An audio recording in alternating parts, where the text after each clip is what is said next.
Hi friends, welcome RL hello world. So నా అన్వేషణ YouTube channel ఎంతమంది సబ్స్క్రిప్షన్, ఎంతమంది ఇన్స్టాలో ఫాలో చేసే వాళ్ళందరికీ, సో అన్సబ్స్క్రైబ్స్ అలాగే అన్ఫాలో కొట్టిన వాళ్ళకి ప్రతి ఒక్కరికి మనస్ఫూర్తిగా ధన్యవాదాలు తెలుపుకుంటున్నానండి. సో వాడు చేసింది ఏమిటి, సో దేశాలు వెళ్ళి ట్రావెల్ కంటెంట్ చేయరా బ్రోక్ నా కొనగా అంటే, సో అడ్డమైనా అంటే ప్రతి దాంట్లోకి ఇన్వాల్వ్ అవుతూ ప్రతిదీ అంటే వాళ్ళకి అసలు వాళ్ళ కంటెంట్ మొత్తం ట్రావెల్ అబ్బా. సో ట్రావెల్ అంటే ఏంది, 10 మందికి చూపించాలి ప్రపంచాన్ని. సో ప్రపంచాన్ని చూపించరా అంటే ఆడదాన్ని చూపించుకుంటూ అంటే అక్కడున్న వ్యక్తిత్వాన్ని చూపిస్తే తప్పలేదబ్బా. సో వాడు ఏం చూపిస్తున్నాడు మనకు, సో బూతులు నేర్పిస్తున్నాడు. అంటే రేపు వచ్చే యువత ఎలా తయారవ్వాలి, వాడు చెప్పినట్టు అమ్మాయిలు మొత్తం కూడా సో బట్టలు ఇప్పించుకొని తిరగాలంట. వాడు అదే చెప్తున్నాడు మన దేశానికి, మన యువతకి, సో మహిళలకు ప్రతి ఒక్కరికి కూడా మీరు స్వేచ్ఛ తిరగండి, బట్టలు ఇప్పేసుకొని తిరగండి అని వాడు ఇండైరెక్ట్గా స్పీచ్లు ఇస్తున్నాడు. వాడిచ్చే ఇండైరెక్ట్ స్పీచ్లకి ఒక్కొక్క వీడియోకి 5 లక్షల మంది 7 లక్షల మంది వ్యూస్ వస్తున్నాయి. రీసెంట్గా పెట్టిన వీడియో కూడా సో 2 లక్షల దగ్గర వ్యూస్ వచ్చాయి ఒక వీడియోకి అయితే. అవసరమా? ఒకటి చెప్తున్నా చూడండి, అనవసరంగా పీక్ పాడేయండి అలాంటి. సో హిందుత్వం గురించి, హిందూ ధర్మం గురించి సర్లే, సో మనకి చాలా విభిన్న మతాలు, విభిన్న కులాలు, అలాగే విభిన్న ఎన్నో సంస్కృతులు, భిన్నత్వంలో ఏకత్వం మన సాంప్రదాయం కదా. సో అలాంటి వాడు గౌరవిస్తున్నాడా అంటే అది లేదు. చెత్తగా కామెంట్లు చేస్తూ, చెత్తగా ఏది పడుతుంది మాట్లాడుతూ ఏదో ఒకటి చేస్తూ ఉంటాడు. ఇప్పుడు ఏం జరిగింది, సో క్షమాపణలు కోరుకుంటున్నాడు. మొత్తం కూడా సనాతన ధర్మాన్ని కించపరిచినందుకు 2 డేస్లోనే 3 లక్షల మంది దొబ్బేశారు. సో ప్రతి ఒక్కరు కూడా పాదాభివందనం చేస్తున్న, అన్ఫాలో కొట్టిన వాళ్ళకి, అన్సబ్స్క్రైబ్ చేసిన వాళ్ళకి ప్రతి ఒక్కరు కూడా మన కంటెంట్ని వాడు పెట్టిన ప్రతి వీడియో చూడండి. వాడి పక్కన ఒక అమ్మాయి లేకపోతే వాడికి అసలు వ్యూసే రావబ్బా.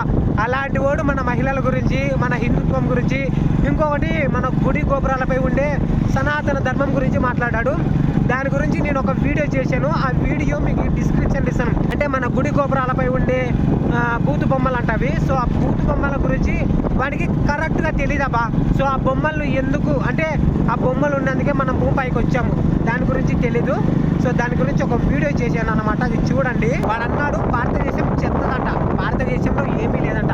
విదేశీ మహిళలు భారతదేశానికి వస్తే అంటే వాళ్ళు మానభంగాలకు గురవుతున్నారంట. నేను చూపిస్తాను నా దేశం గొప్పతనం ఏమిటో. సో అన్వేష్ గారికి చెప్తున్నా, నా దేశము ఎన్నో విభిన్న కులాలు, మతాలు, సంస్కృతులు, సాంప్రదాయాలు అన్నీ ఉన్నా సరే, సో భిన్నత్వంలో ఏకత్వం.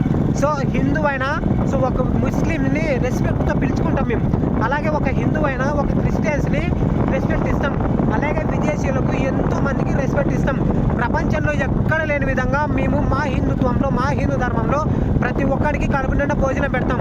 అరే నువ్వు ఉన్న థాయిలాండ్లో ఉన్నానంటున్నావు కదా, థాయిలాండ్లో నీకు తెలుసా మనం అంటే మన ఇండియాలో ఎప్పుడు ఏం జరిగింది, వాడు చెకింగ్ చేసుకొని సర్చింగ్ చేసుకొని యూట్యూబ్లో గూగుల్లోకి వెళ్ళి మరి సెర్చ్ చేసుకొని కూడా మన దేశ ఔన్నత్యాన్ని కించపరుస్తున్నాడు. అలాంటి చెత్త వాడిని ఎంత తిప్పేయాలంటే మొత్తం కూడా అంటే ఫాలోవర్స్కే అది సాధ్యమవుతుంది. వాడు రోడ్లు పట్టుకొని అడక తినాలి. సో నా దేశాన్ని అన్నాడు, అంటే మన భారతదేశాన్ని అన్నాడు.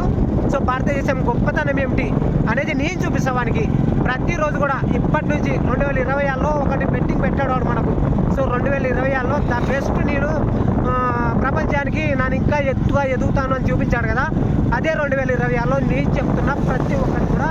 సో ఇండియాలో ఉండే గొప్పతనం ఏమిటి, ఇండియా ఉండే కల్చర్ ఏమిటి అనేది నా వీడియోస్లో నేను ట్రావెల్ చేస్తాను ఈ రోజు నుంచి. వాడి మాటలు నేను బెనిఫిట్ తీసుకుంటున్నా.